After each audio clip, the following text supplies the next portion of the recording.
देखिए एग्जाम्पल 7 है, समांतर चतुर्भुज ABCD। तो हम एक समांतर चतुर्भुज बना लेते हैं।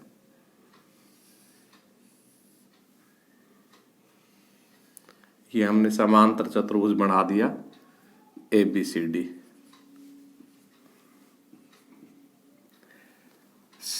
CD के मध्य बिंदु M को, ये CD का मध्य बिंदु हमने M ले लिया।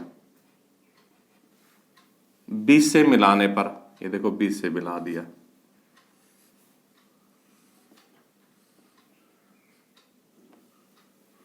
ये AC को L पर काटता है, यानी कि L बिंदु आ गया। यदि AD और BM को आगे बढ़ाए, AD को भी आगे बढ़ाए और BM को भी आगे बढ़ाए, तो ये L पर काटते हैं। E पर, L पर नहीं, E पर, मेरा बात ध्यान चला गया। E पर काटते हैं। तो हमें सिद्ध करना है EL यानी कि ये बराबर 2BL, यानी कि इसको 2 से गुणा कर देंगे तो इसके बराबर आ जाएगी।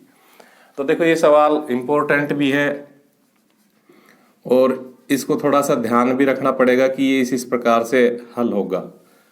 तो हम सबसे पहले तो ये जो है ना AE, इसको 2BC के बराबर सिद्ध करेंगे, यानी कि इसमें रिलेशन लाएंगे। तो उससे हमें ये तो पता है कि समांतर चतुर्भुज है तो BC बराबर AD। अगर हम इस DE को भी BC के बराबर सिद्ध कर ले तो ये भी BC के बराबर, ये भी BC के बराबर आता है, ये 2 BC के बराबर हो जाएगी अकेली, और ये रिलेशन हमारे काम आएगा। और इसको बराबर करने के लिए हम ये त्रिभुज पकड़ेंगे, ये वाला। ठीक है भाई, क्या नाम है इसका? MED, और इसका नाम क्या है? BMC। इन दोनों त्रिभुजों को सर्वांगसम करेंगे। इनको सर्वांगसम करने के लिए ये कोण और ये कोण शीर्षाभिमुख कोण है, बराबर है। ये कोण डबल निशान वाला इस डबल निशान वाले के बराबर है, क्योंकि एकांतर कोण है। जेड की आकृति बन गई, ये समांतर है ही, समांतर चतुर्भुज होने के कारण। और ये भुजा इस भुजा के बराबर हो गई, क्योंकि M मध्य बिंदु है। तो इन सब से हम इनको दोनों को सर्वांगसम कर रहे हैं। तो सबसे पहले हम क्या लिखेंगे? चूंकि ABCD एक समांतर चतुर्भुज है,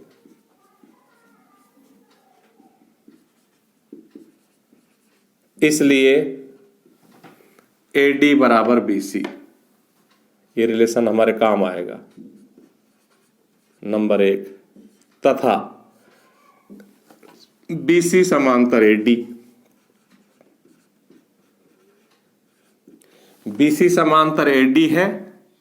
और अब हम त्रिभुज पकड़ते हैं, त्रिभुज BMC व त्रिभुज DME में।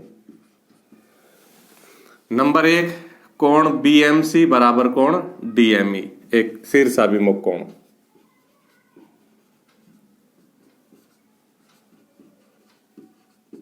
शीर्षाभिमुख कोण लिख दो या सम्मुख कोण लिख दो।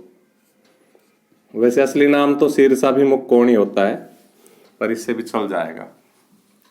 नंबर 2 हमारा आ जाएगा ये एकांतर कोण, कोण MDE बराबर कोण BCM, कोण BCM बराबर कोण MDE। आपको एक बार फिर दिखा देता हूं, मैं इस कोण की बात कर रहा हूं, डबल निशान वाले की, क्योंकि जेड की आकृति में एकांतर कोण है।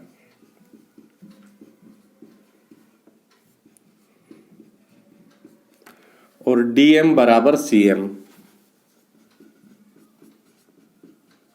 चूंकि M मध्य बिंदु है, M CD का मध्य बिंदु है।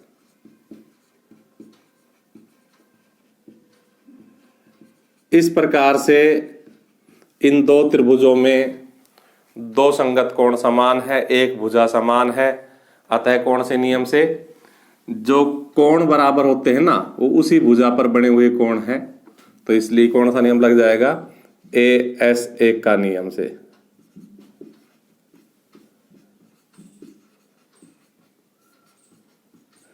त्रिभुज BMC सर्वांगसम है त्रिभुज, देखो हमने M बराबर M सिद्ध किया, इसका बीच में तो इसका भी बीच में आएगा। C बराबर D सिद्ध किया, C अंत में तो D अंत में आएगा। CM बराबर DM, CM कौन सा दूसरा तीसरा, तो DM भी दूसरा तीसरा हो गया। तो बचा क्या इसका DME, E बच रहा है। अगर ये त्रिभुज सर्वांगसम है, यानी कि हमने इतनी कहानी इसीलिए की है कि अगर ये सर्वांगसम है तो फिर DE बराबर BC। देखो BC 1,3 है तो DE भी 1,3 हो गया, इंप्लाइज BC बराबर DE।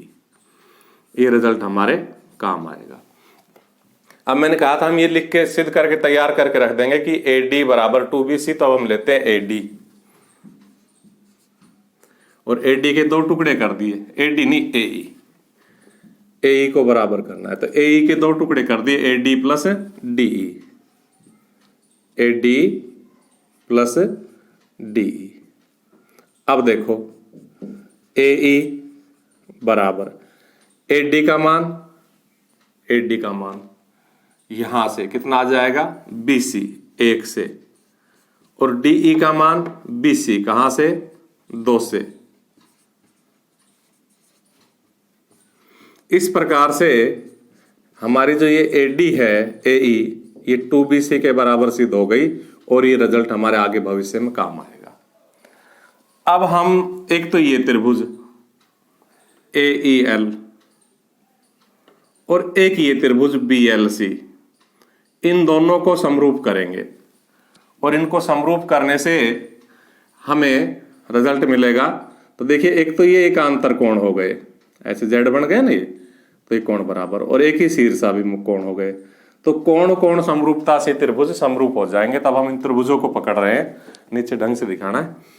त्रिभुज कौन कौन सा, ALE या AEL, वह त्रिभुज BLC। इन त्रिभुजों में कोण BLC बराबर कोण ALE, कोण ALE बराबर कोण BLC, शीर्षाभिमुख कोण या सम्मुख कोण। नंबर 2 कोण EAL बराबर कोण ACB, कोण EAL बराबर कोण ACB LCB, वजह एकांतर कोण। लिखेंगे, आता है कोण कोण समरूपता से, आता है कोण कोण समरूपता से।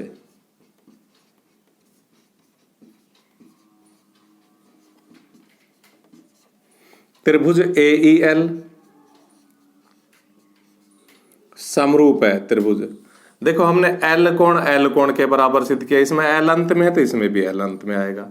हमने A कोण C कोण के बराबर सिद्ध किया, A कोण शुरू में है तो C भी शुरू में आएगा। अब बचा कोण B बचा, तो B बीच में आ जाएगा। अगर ये त्रिभुज समरूप है तो इनकी संगत भुजाएं समानुपाती होनी चाहिए, यानी कि इंप्लाइज, देखो AE 1 और 2 पे तो बटा BC 1 और 2 पे है, AE बटा BC बराबर, और क्या आ जाएगा EL कौन सा है, ये है, हाँ, तो EL नंबर 2 और 3 पे तो बटा BL, EL बटा BL। तीसरा हम लिखेंगे नहीं AL और CL, क्यों, क्योंकि देखो हमें जो सिद्ध करना है उसमें EL और BL है वो हमारा आ चुका, और AE और BC में हम संबंध पहले ही सिद्ध कर चुके हैं, ये इसीलिए सिद्ध किया है।